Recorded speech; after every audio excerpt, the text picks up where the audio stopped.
বলে আমার আলু তরকারি রেডি। আর এদিকে কি বলে লুচি হচ্ছে। এত বড় বড় মোটা মোটা করে আলু কাটবে না, আলু ছোট ছোট কাটতে হয়। আলু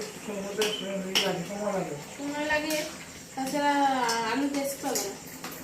হ্যাঁ, আলুগুলো ভেঙে দিতে হবে। কাটতে গেলে ছাড়িয়ে রাখতে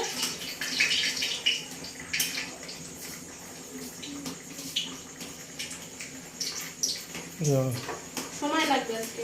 আজকে অমাবস্যা, তাই রাত্রির মেনু লুচি আর আলু চচ্চড়ি।